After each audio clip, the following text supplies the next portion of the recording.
Thanks for joining me today. In this video, I'm going to go over my complete workflow on editing a wide-angle landscape photography shot at sunset. I'm going to show you how I got from these files here to the final edited image you see here. First, I'll show you some tips on how to shoot these types of wide-angle scenes with a prominent foreground. And then I'll show you how I prepare the files in Capture One Pro. And finally, I'll show you how I fine-tune the image in Photoshop using luminosity masks and a few other tricks I've learned over the years doing landscape photography. Let's go over first how to shoot the scene. So you're out there, you timed it right, you know there's clouds in the sky, and you know the clouds are gonna light up. You picked your foreground and you're ready to shoot. Here with this mud crack scene, we're going to do what we call a perspective blend. These were just some random mud cracks I found while biking around the San Francisco Bay Area. First, shoot down at your foreground with the wide-angle lens to get as much of the scene in as possible. Using a wide-angle lens also distorts the view, and you can actually use that to your advantage to get more of a surreal or out-of-this-world look to your image. When composing your shot, make sure the top of your frame includes some of the clouds, and you'll see why this is important a little bit later. Next, you need to shoot the sky. Now point your camera straight up to make sure that you get as much sky as you can in your frame. Make sure to include some of the horizon at the bottom of your frame. You're going to use the horizon in both the foreground and sky shots to align the image in Photoshop to essentially create a vertical panorama or a perspective blend. Now, just a quick note on camera settings. Make sure when you're out in the field to switch all of your settings to manual. That means the aperture, shutter speed, ISO, including the white balance are set to manual. The reason why you want to do that is because when you're changing these perspectives, shooting from the foreground all the way to the sky, you want to make sure that your exposure stays consistent so that when you go and bring the files into Photoshop and it's time to blend them, you'll have a little bit of an easier time so that the exposures match each other. So again, shoot in manual to make sure that the exposure and the color, especially with the white balance, doesn't change, and it gives you just a little bit of an easier time in post-production. Now that you've taken the shots, bring them into your computer for editing the raw files. Today I'm going to be using Capture One to edit the raw files, and the first part is we're going to adjust the exposure as well as the color balance. You can just as easily use Lightroom, but for me, because I'm using a Fuji film camera, I'm using Capture One Pro because, in my opinion, it just gives you the cleanest and sharpest files with regards to editing the RAWs. So again, you can use Lightroom, but today we're using Capture One for the Fujifilm files. After choosing the files I want to work with, the first part of my workflow is to correct the exposure and color in the base raw images. Essentially, I want to have a fairly neutral image to bring into Photoshop. A neutral image allows me more room in Photoshop to target my contrast or color adjustments. And we have our files here. We have the file for the sky, and then again, we see the files here for the foreground.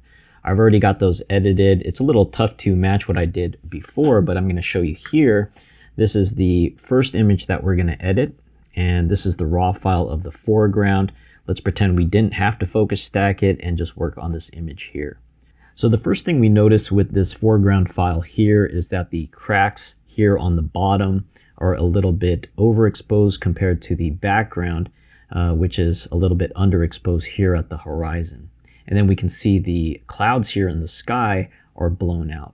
I don't think it's really a huge deal right now because the highlights in the Fujifilm files are fairly recoverable. If you're using an older camera, you might want to bracket your shots, but I'm assuming that most of you are using newer cameras, so I don't think that's anything you'll have to worry about. Mainly for our exposure, we're going to be using these tabs here in Capture One. We're going to be using the Exposure tab as well as the High Dynamic Range tab. And then to target our adjustments, we're going to use the layers here. So the first thing I'm going to do, we can see again, we have an uneven exposure at the horizon. It looks a little bit darker, so let's brighten that up. Let's go ahead and pull up the brush tool, or just hit B or click the brush here. So we have our brush. In order to make the brush bigger or smaller, we can just go up and down. Now this really isn't a beginner's tutorial. I'm hoping that this is mostly for intermediates or people that have already a little bit of experience with Capture One. But if you are a complete beginner, this might not be the tutorial for you. So hopefully you know how to switch some of these functions in Capture One. But here we have, again, the brush, and let's change the flow here. we're going to make sure the flow is all the way to 100, opacity is 100, and then the hardness we'll keep as a soft brush there. And then the size you can see here we can adjust as well. And now let's paint on the mask. And what I want to do is just bring up the blacks here on the horizon. So I'm going to bring it up by 50. And then the highlights, we can probably bring up just a little bit. And then the exposure we can bring up. And then the shadows I'll bring up a little bit and just see how that works here. So let's go ahead and paint it on here. And you can see what it's doing. It has nicely evened out this horizon area here. So that's the first thing I'll do.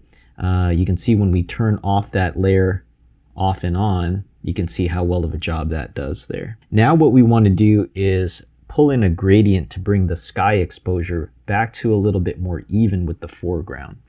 So let's go and click and select the gradient mask, and we'll go ahead and create another layer, an empty adjustment layer. Now this is equivalent in Lightroom to just creating masks with different tools, and then they have those little buttons if you're familiar with Lightroom in order to have several different layers. So it's basically the same idea with your adjustment tools in Lightroom. Let's go ahead and bring down the layer here. And if you hit Shift and pull the layer at the same time, it'll level out your horizon there.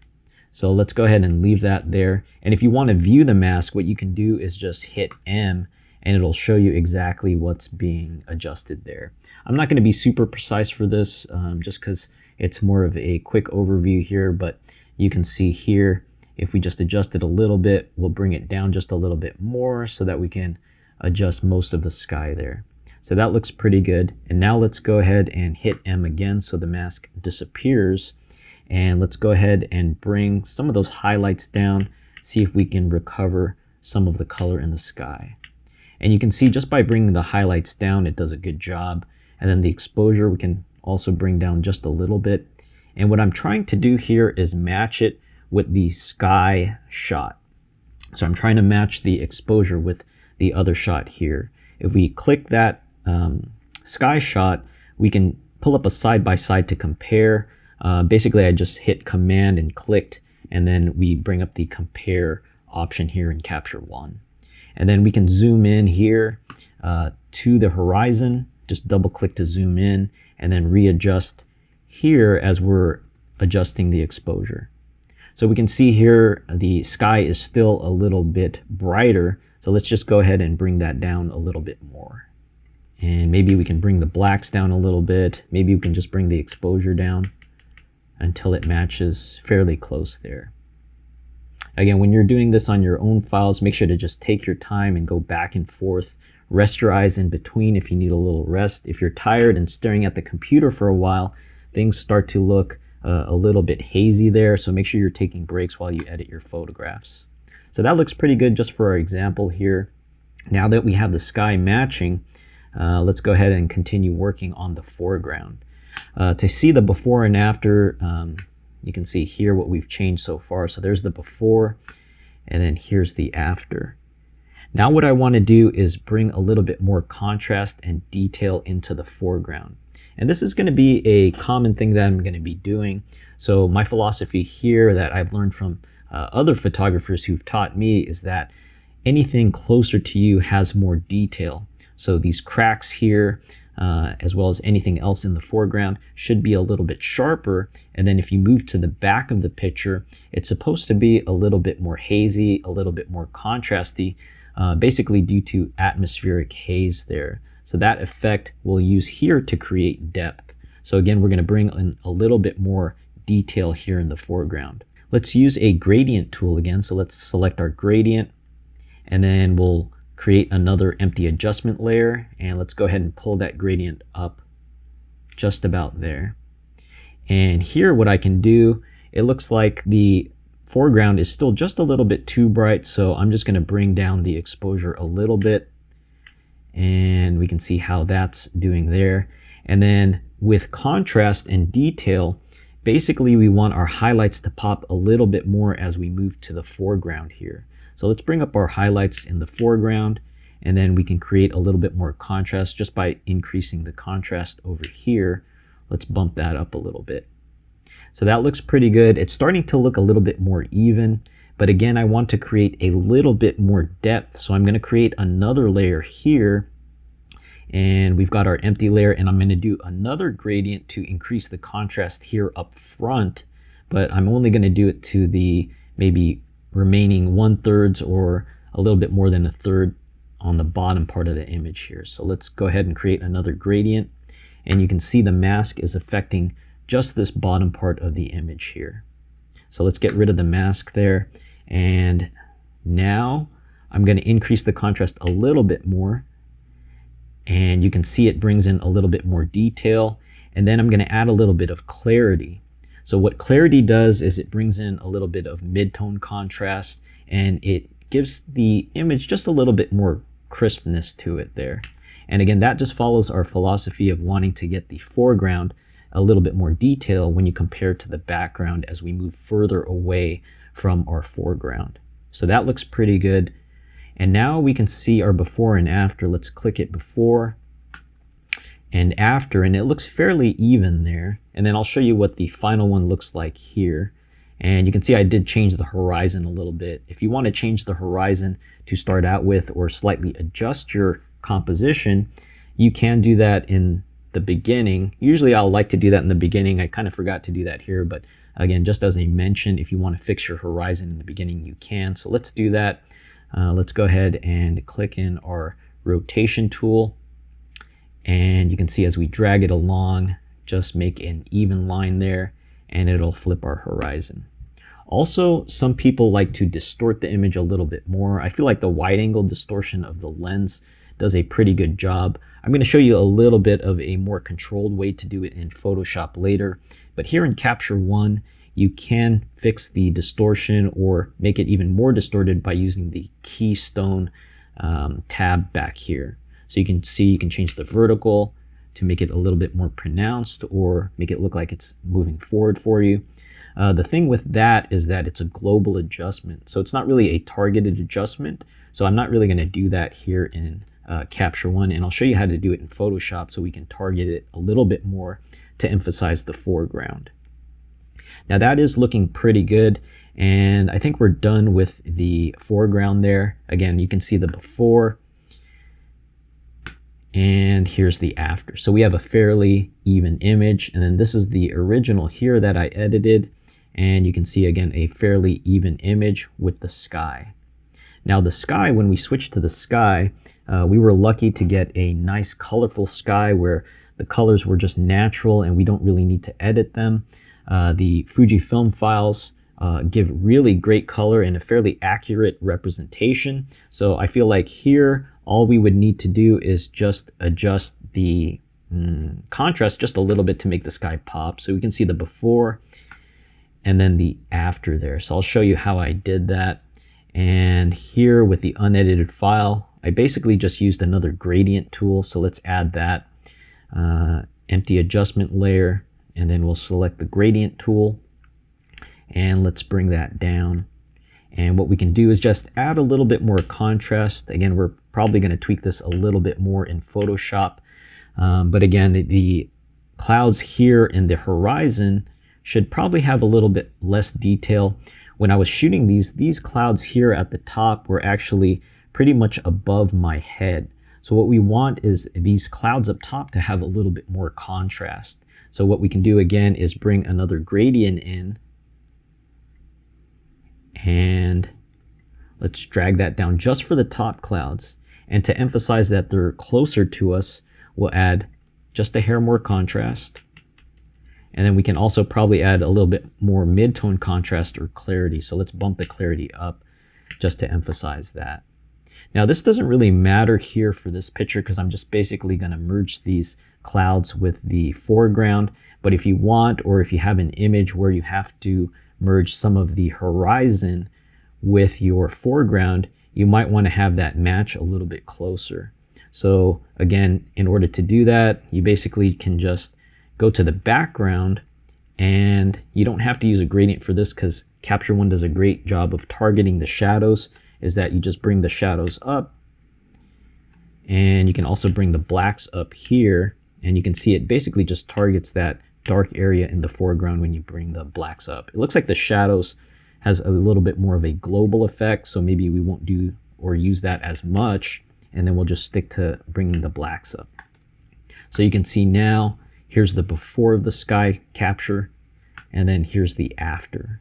And we can compare with our foreground here that they look fairly even. So when we merge them in Photoshop, it's going to be a little bit easier to match up this sky portion here with the sky portion in the foreground. So I think we're pretty good with our exposure. Now, as far as color goes, again, Fujifilm does a great job with the white balance, but let's say we missed or forgot to set our white balance. A good thing is to, of course, shoot in RAW all the time. If you're shooting JPEG, a lot of these things aren't going to work. And I am going to assume, again, as an intermediate photographer, you're probably already shooting in RAW, but just as a reminder, do shoot in RAW. But again, let's say we did miss the white balance. So let's go back to our foreground here. Or actually, let's do it on the sky. It's probably going to be a little bit easier to explain with the sky. So let's get rid of that. Okay, so looking at the sky, let's say we missed our foreground, or we missed our sky white balance, and it looks like that for whatever reason.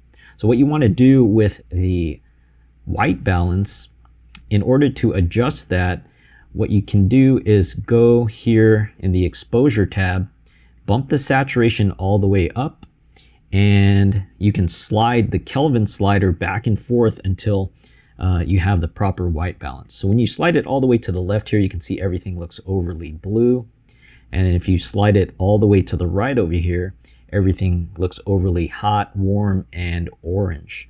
So we're going to find that balance in between where the things that you want to be orange, they should be orange, like the clouds, or more of a pinkish hue. And then the things you want to be blue, such as the sky part that doesn't have any clouds, you want that to be naturally blue there. So just go back and forth and kind of bracket it. And we can see that looks maybe a little bit too orange still. Let's cool it down. And you can do this to taste. Some people like cooler images. Some people like warmer images, depending on the mood you're going for. But again, we're going more for a neutral look here. And let's slide it up a little bit. And that looks pretty good. And then we'll bring our saturation back down. And you can see now that we have a proper color representation. I think I probably cooled it down a little too much for this example, but again, just to show you how it works there. Let's go ahead and bring it back up, as I feel like the original shot pretty much did a good job because we did nail our white balance out in the field. Another thing you might want to check is the tint here, just to make sure it's not too green or too magenta. And that can happen sometimes when you're shooting sunsets, is that you get a lot of color cast. So this is one way to just check your color cast.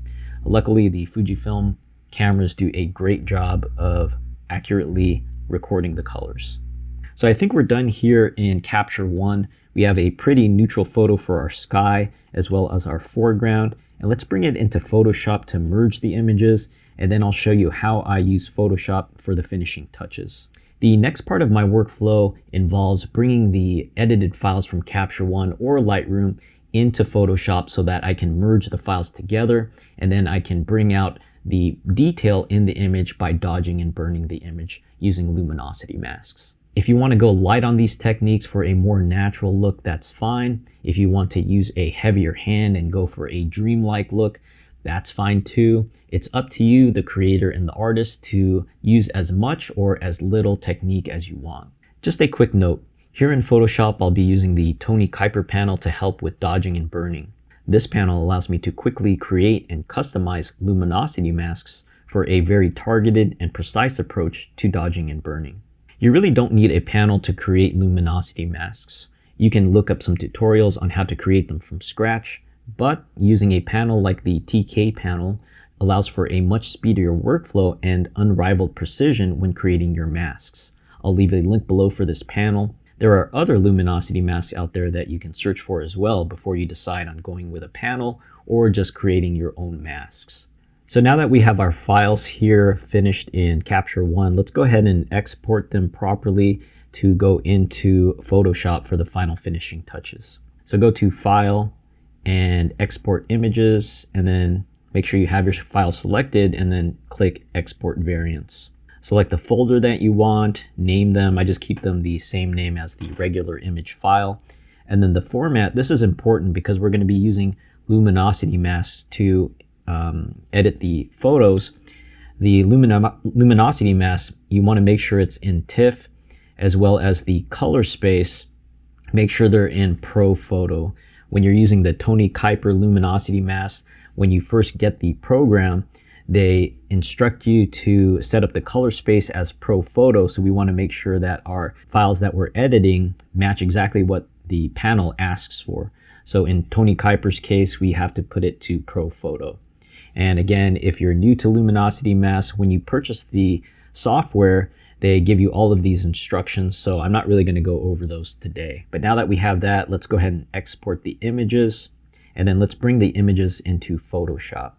And we have them here in our folder. Just go ahead and click and select both of those files, and then we'll open the files up and we'll wait for Photoshop to do its thing. So we have both of our files open. We have our foreground as well as our background file, or our sky file here. And what you want to do is combine those into one image that you're going to be working on. So just go ahead and just click whichever file. It doesn't matter which one you do. I'm just going to drag over the foreground over to the sky image here. So just hit Command, and you'll see after you hit Command, this arrow turns into an arrow plus a four-way arrow, and that's used to click and drag and drop that onto the sky image. And then just go ahead and close the foreground image. So now we have both our images onto one file here. And let's go ahead and rename the sky layer to sky. And then the foreground layer, we'll just call it foreground. So FG for foreground there. Okay, and what we want to do is just align these here. And you can see how some of the sky is cut off and we don't have enough room to operate here. So what we want to do is just change the crop of this image. Just go to Image, Canvas Size, and then we can increase the height to 20 or 22. Let's just make it 22 there so we have a little bit more room to operate. And here we can see our sky is the bottom layer, so let's move that to the top, and then our foreground will move to the bottom here. And what we're going to do is basically, you can see it already looks kind of good there, is we're just going to merge the sky with the foreground to make a seamless transition. So let's see what we can do. I'm actually going to move the sky on top of the foreground layer there, and then to align the sky over the foreground layer, what we can do is click the sky layer to select it. Try to do a good job of just eyeballing it there, and then the foreground will make sure it just fills the bottom here. And I'm not going to take too much time to do this, just to show you how a general way, or just to show you a general way on how I do this. But go ahead and click the sky, and we're going to mask out the bottom part here in order to merge the layers. But to align them, first thing we want to do is click the sky and change the blend mode to difference. And what difference does is when the images are stacked, let's zoom in here, we can see exactly where we want to align these photographs. So what I'll do is I'll use the horizon, and then I'll use these mountains here in the back to align the photo as close as we can get it there. And when we know we're aligned is when there's no gap in between. So let's zoom in a little bit more.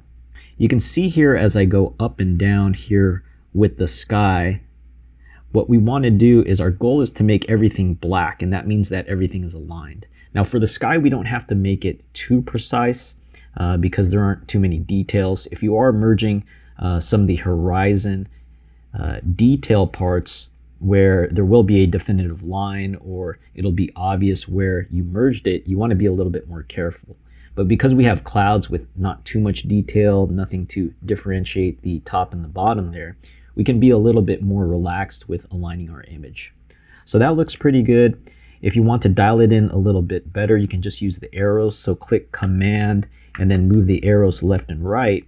If you hit Shift left and right, that'll move it by 10 pixels versus if you don't hit Shift, it'll just move it by 1 pixel, and you can be a little bit more precise on the pixel level. But that looks pretty good there. And then let's change the difference blend mode back to normal.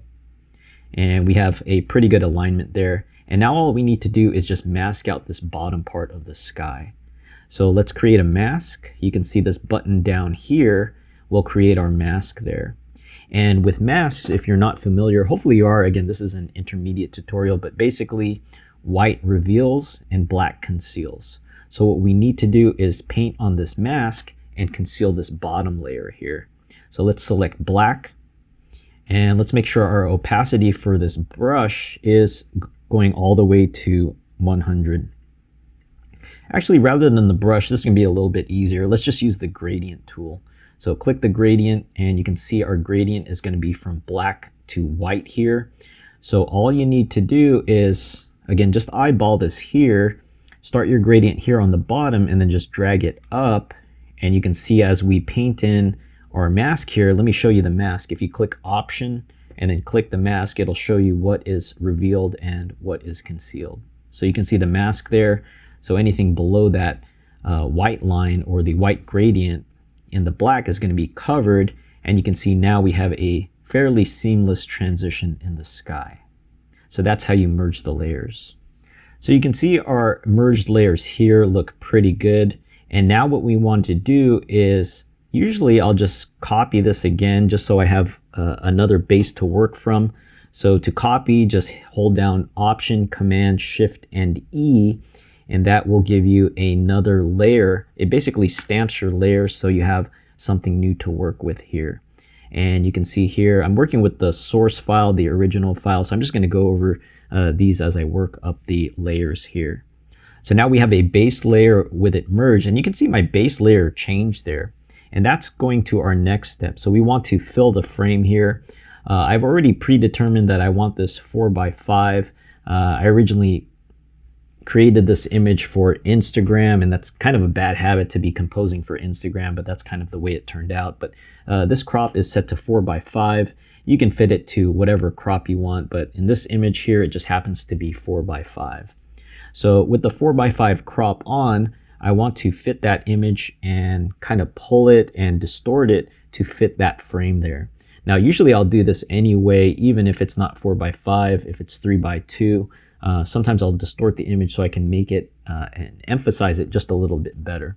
So here, in order to distort our image properly or to make sure that it fits into our frame, I like to selectively transform the image. And by doing that, it makes sure that the features in the landscape, such as the mountains, aren't too stretched so it doesn't look too fake there. And really, if you didn't really know if the mud cracks were distorted or not, with the wide angle lens, it really wouldn't matter or look too unnatural if you were to stretch it out just a little bit. Same thing going for the sky. If we were to stretch that just a little bit to fit the frame, it really wouldn't matter too much there. So here I'll go ahead and click my rectangle selector at the top here, and then I'll select the part that I want to transform. Here we can just select the bottom, click Command T, and then let's just go ahead and stretch that out just a little bit to fill our frame there. Once it's stretched out, just click Enter to register the change. And then we'll do the same thing for the top portion here on the sky, just so we can fill out our frame a little bit better. So click Command T after selecting it and just pull it up just a little bit. Again, some people don't want to do this. They feel like it's going against photography. To each their own, but if you don't feel comfortable doing this, of course, get your frame right in camera. But for this type of image, it really does call for that, and I don't really think there's too much wrong with that. If you're a purist, of course, stick to what you're comfortable with. So now that we've got it fit in there, again, I'm just going to go back to my original base layer, and on our base layer, we now have a starting point from which to dodge and burn. But the first thing I'll do, you can see here on the clone layer, I'm cloning out a few things here. Let's zoom in on what I've cloned out here. A lot of times, the first thing I like to do is just clean it up there. If there's anything unnatural or if there's anything I do want to leave out, I'll go ahead and clone it out there. Again, this is up to you if you want to do. If you just want to leave it as is, as a very accurate representation, that's perfectly fine. For me personally, I feel like I want to take a little bit more creative freedom with my pictures, so I'll just go ahead and clone out the parts that I don't like. So you can see again, it looks like our transform didn't really work that well. So again, if I zoom in really close, you want to make sure that these lines aren't here when you're transforming the image. So make sure you crop that out at the end. But here you can see these poles. I'm just going to go ahead and clone those out. So we can click our clone stamp tool, and then let's make a layer here, and we can call it the clone layer, and click S again to stamp. Let's make our stamp tool a little bit bigger, and then we'll just sample different parts of the image to clone it out. So let's sample this part of the mountain and just kind of get rid of these poles here. And let's sample this part here. And again, I'm not going to take too much time with this to make you see, but just to show you exactly what my workflow is. And that looks pretty good there. So our cloning is done. I'm just going to go ahead and dump that and then put the original clone back in here. Now, basically, it just comes down to dodging and burning here. So let's go back to our base layer after our clone there. And with dodging and burning, the first part I'm going to do with a sunset, we have here the center of the image. We can see our sun is setting. Of course, it's hidden by the clouds.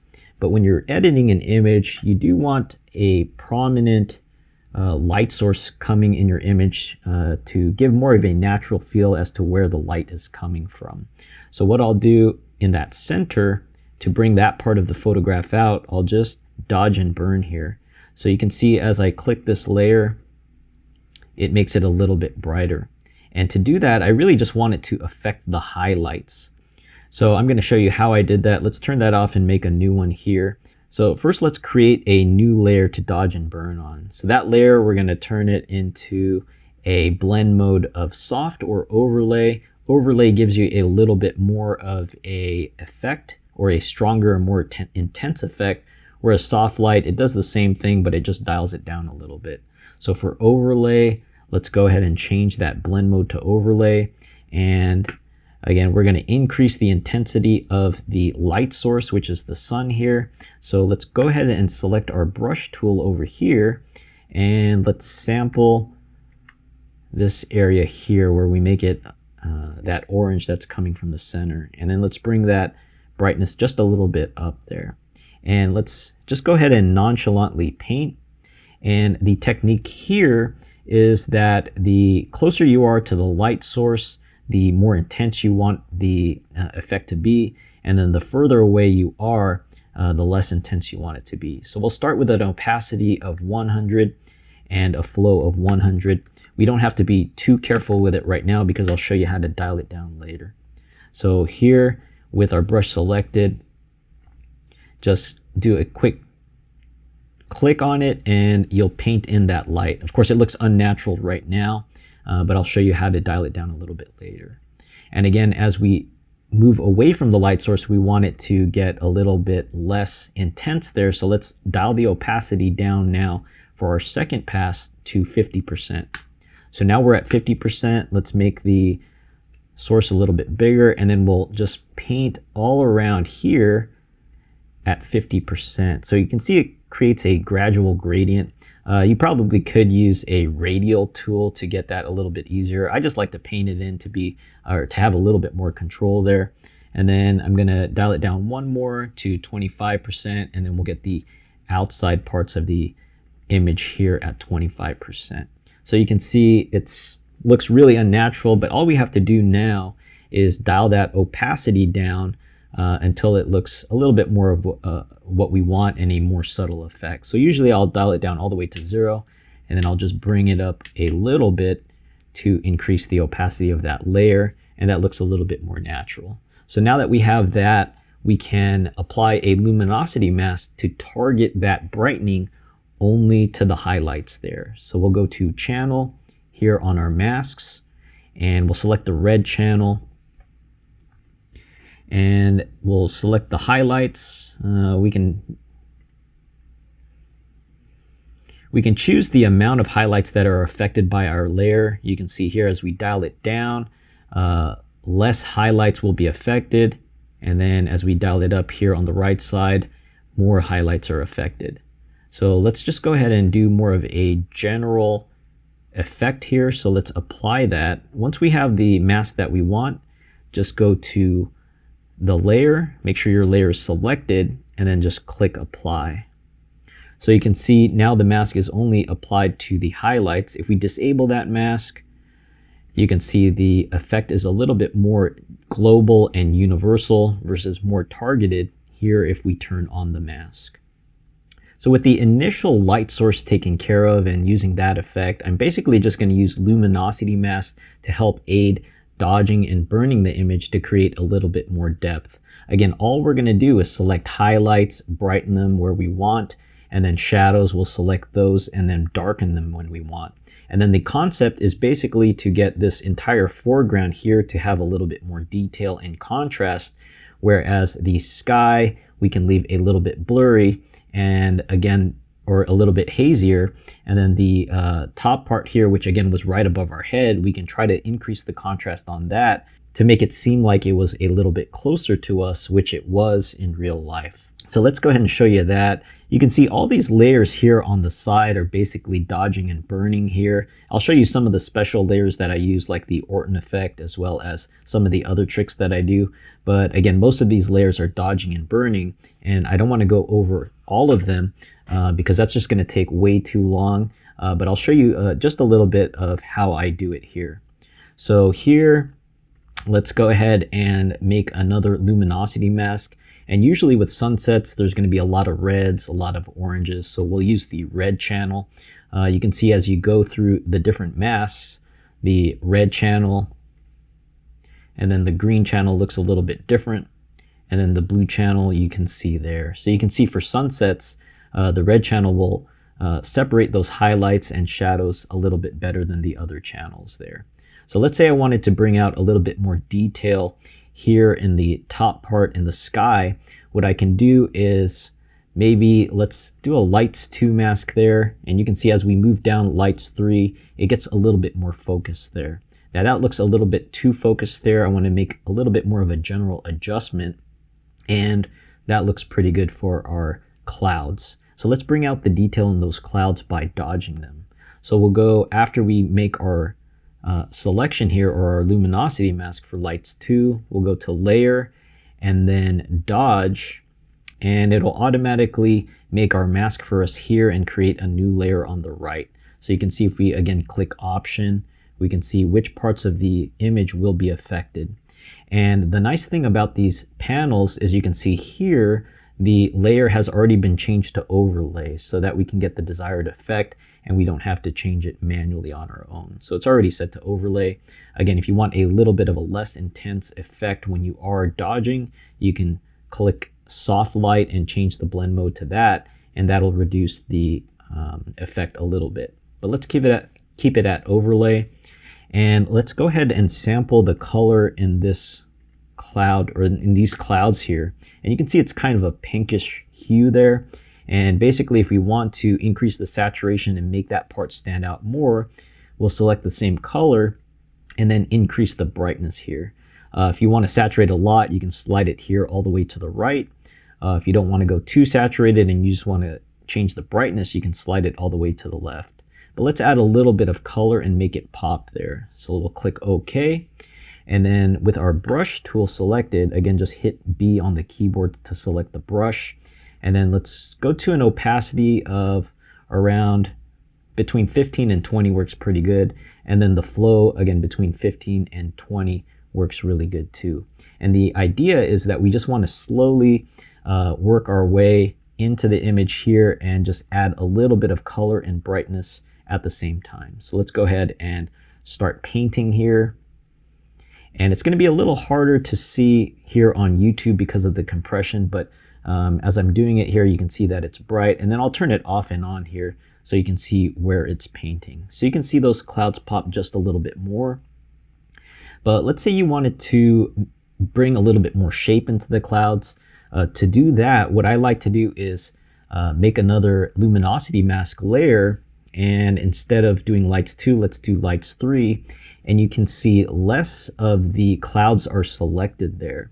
And what that does is it'll affect a a little bit less of the clouds and smaller areas, but those smaller areas are gradually bringing shape to the cloud as we paint the sky in there, or as we paint the clouds in there, in those selected areas only, and excluding all the other areas of the cloud. So let's make another layer here. And again, we're just slowly building on top to create depth and add shape to the image. So let's create our dodge layer again. And again, you can see now we have two layers on top of each other. And this one here that we just created is a little bit more focused. So let's go ahead and paint a little bit more. Again, let's sample that color. And maybe instead of saturating it too much, we can just add a little bit of, or a little less color there, but around the same hue. So again, let's add that in. And again, you can see it's just starting to add a little bit more shape there. Whereas when we didn't have it, you can see when we turn it off and turn it back on again, there's a little bit more shape to those clouds. And that's the effect that we want, because those clouds were right above our head. They're not actually towards the horizon over here. They should have technically a little bit more detail. And that's what we're going to do to bring some of that detail out there. So again, we're just basically slowly, layer by layer, adding shape and adding contrast to the image to create that depth. Again, I'm not going to go over these. I'm just going to delete these here again, and then I'm going to go over some of these special things that I like to do. Let's go ahead and bring all the dodge and burn layers that I did previously. So you can see as I open up the sky, you can see it's starting to pop a little bit more here. And you can see we have shaped it. One thing I will note is sometimes you just want to do some regular dodging and burning to lead the viewer's eyes. So you can see as I go up here, regular dodging and burning, I mean without any color there, just darkening and lightening the image in certain areas. So let's just work our way up. It looks like I just increased the brightness of the foreground with a little bit of color there, and another dodge layer here. Again, subtle changes layer by layer. This next one, I changed the horizon where we can brighten it just a little bit there.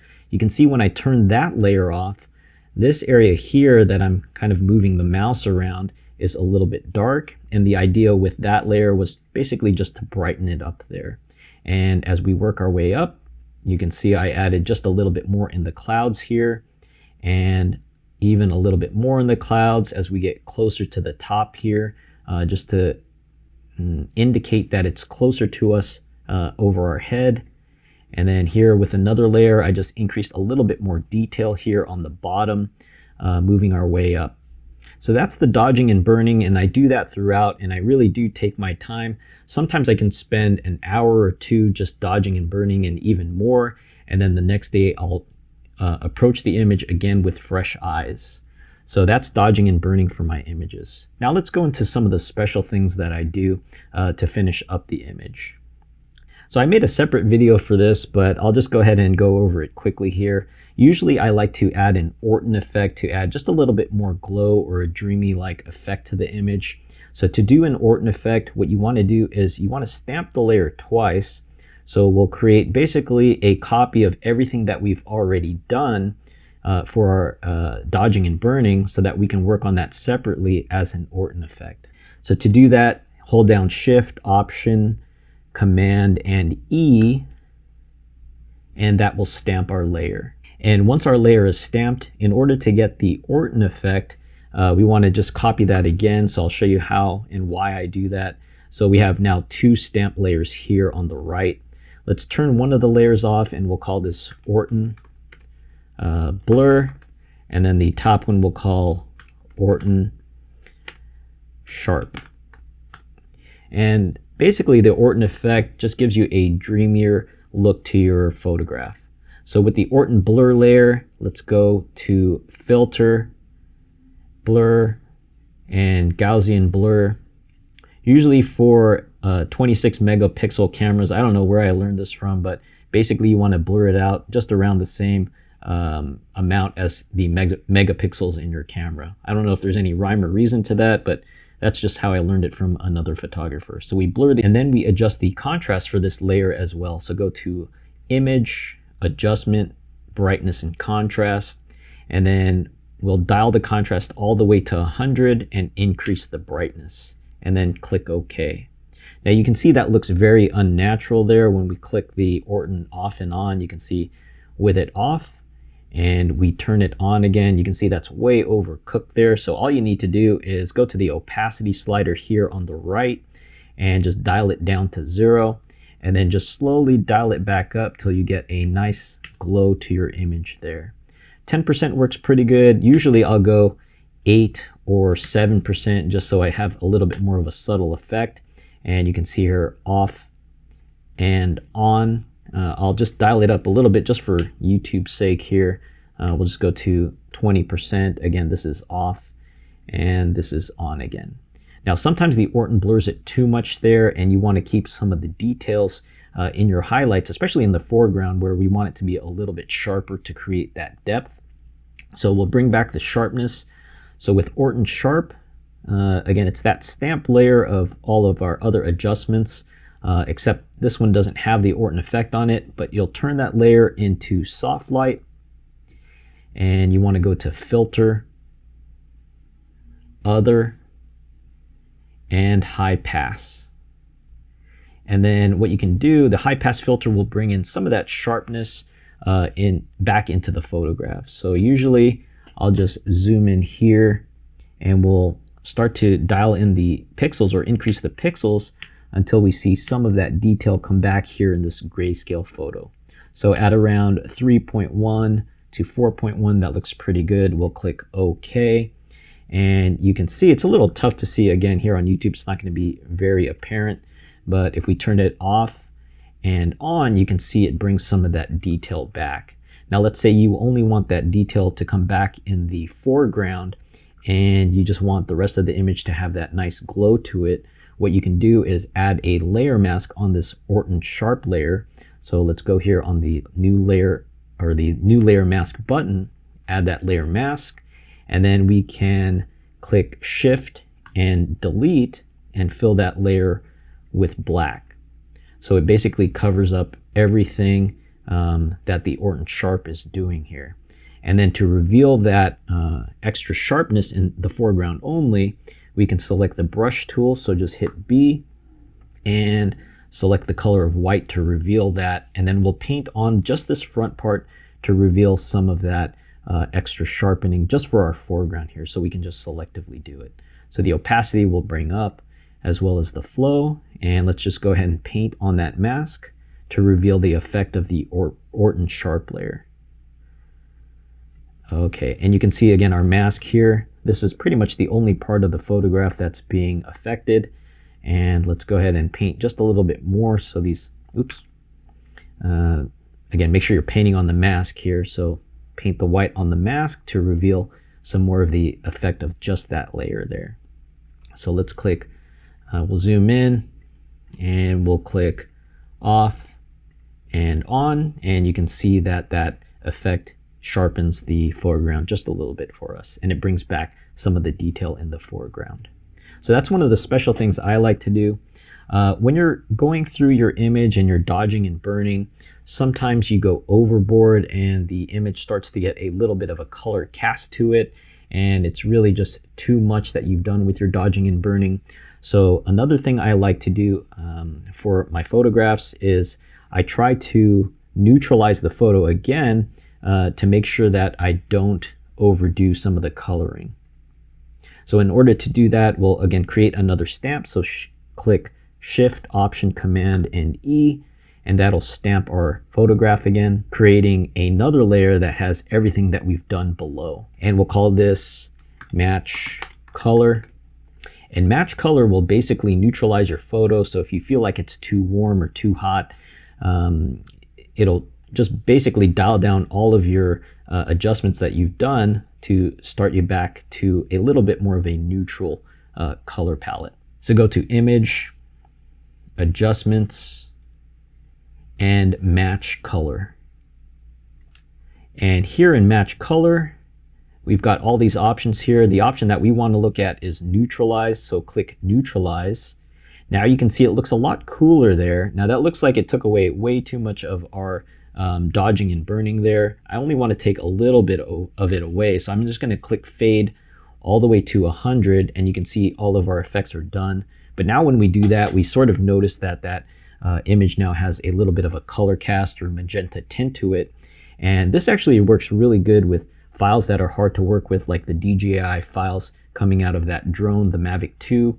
Sometimes that file or those files will have a lot of color cast to it.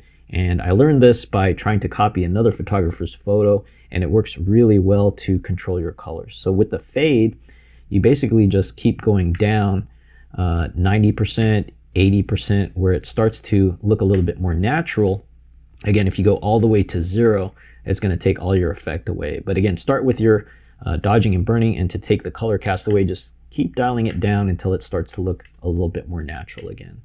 And at around 72, that looks pretty good. So let's click OK to register that result.